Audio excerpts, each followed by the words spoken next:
ಆಹ್ವಾನ ಇರಲಿಲ್ಲ ಅಂತ ಹೇಳಿದ್ರೆ ನಾನು ಕೇಳಿಲ್ಲ. ಆಹ್ವಾನ ಇರಲಿಲ್ಲ. ಇವತ್ತೇನೋ ಮಧ್ಯಾಹ್ನ ಹೇಳಿದ್ರೆ ಗೊತ್ತಿಲ್ಲ. ಆಹ್ವಾನ ಇರಲಿಲ್ಲ. ಆಮೇಲೆ ಇರ್ಲಿ ಅಲ್ವಾ, ನೆನ್ನೆ ಇರಲಿಲ್ಲ, ಇವತ್ತಿಲ್ಲ. ಇವತ್ತು ಮಧ್ಯಾಹ್ನ ಏನಾಗಿದೆ ನಾನು ಕೇಳಲಿಲ್ಲ ಅವ್ರಿಗೆ. ಸರ್ವಪಕ್ಷಕ್ಕೆ ನಮ್ಮನ್ನೇ ಕಳಿಸಿದ್ರಲ್ಲ, ನಮ್ಮೆಲ್ಲ ಪಕ್ಷದ ಶಾಸಕರುಗಳು ಭಾಗವಹಿಸಬೇಕು ನೀವು ಅಂತ ಹೇಳಿದ್ರು. ಅವರ ಆದೇಶದ ಮೇರೆಗೆ ನಾವೆಲ್ಲ ಬಂದು ಭಾಗವಹಿಸಿದ್ವಿ. JDS ಪಕ್ಷ HD ಕುಮಾರಸ್ವಾಮಿ ಅವರ ಆದೇಶದ ಮೇರೆಗೆ ನಾವೆಲ್ಲ ಭಾಗವಹಿಸಿದ್ದೀವಿ.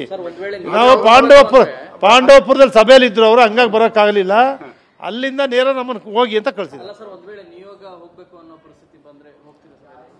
ಎಲ್ಲರೂ ಕಾವೇರಿ ಇಶ್ಯೂ ಬಂದಾಗ ಪಕ್ಷಾತೀತವಾಗಿ ರೈತರ ಪರವಾಗಿ ಮುಂಚೂಣಿಲಿರ್ತಕ್ಕಂಥದ್ದು ಜನತಾದಳ ಪಕ್ಷ, ಕುಮಾರಸ್ವಾಮಿ ಅವರು.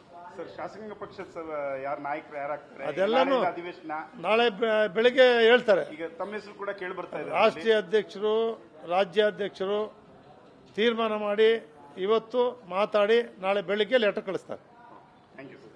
ಸರ್, ಇದು ರಾಜು ಕಾಗೆ ಅವರು ಬಸ್ ದರ ಏರಿಕೆ ಮಾಡ್ತೀವಿ ಅಂತ ಹೇಳಿದ್ರೆ, ಶಕ್ತಿ ಯೋಜನೆಯಿಂದ ಸರ್ಕಾರಕ್ಕೆ ನಿಗಮಕ್ಕೆ ನಷ್ಟ ಆಗ್ತಾ ಇದೆ ಅಂತ ಬಸ್ ದರ ಏರಿಕೆ ಮಾಡೋದಕ್ಕೆ ನಾಳೆ ಅಸೆಂಬ್ಲಿ ಇದೆ, ಎಲ್ಲ ಮಾತಾಡೋಣ ಬನ್ನಿ ಮುಕ್ತವಾಗಿ.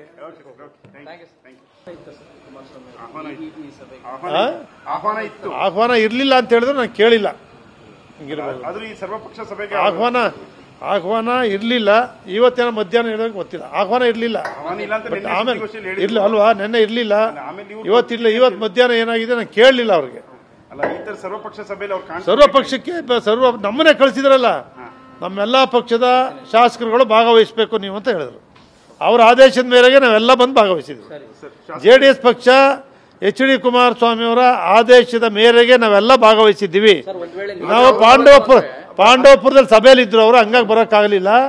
ಅಲ್ಲಿಂದ ನೇರ ನಮ್ಮನ್ನು ಹೋಗಿ ಅಂತ ಕಳಿಸಿದ್ರು. ಎಲ್ಲರೂ ಕಾವೇರಿ ಇಶ್ಯೂ ಬಂದಾಗ ಪಕ್ಷಾತೀತವಾಗಿ ರೈತರ ಪರವಾಗಿ ಮುಂಚೂಣಿಲಿರ್ತಕ್ಕಂಥದ್ದು ಜನತಾದಳ ಪಕ್ಷ, ಕುಮಾರಸ್ವಾಮಿ ಅವರು. ಶಾಸಕಾಂಗ ಪಕ್ಷದ ನಾಯಕರು ಯಾರಾಗ್ತಾರೆ ಅದೆಲ್ಲಾನು ನಾಳೆ ಬೆಳಿಗ್ಗೆ ಹೇಳ್ತಾರೆ. ಈಗ ತಮ್ಮ ಹೆಸರು ಕೂಡ ಕೇಳಿ ಬರ್ತಾ ಇದೆ. ರಾಷ್ಟ್ರೀಯ ಅಧ್ಯಕ್ಷರು, ರಾಜ್ಯಾಧ್ಯಕ್ಷರು ತೀರ್ಮಾನ ಮಾಡಿ ಇವತ್ತು ಮಾತಾಡಿ ನಾಳೆ ಬೆಳಿಗ್ಗೆ ಲೆಟರ್ ಕಳಿಸ್ತಾರೆ.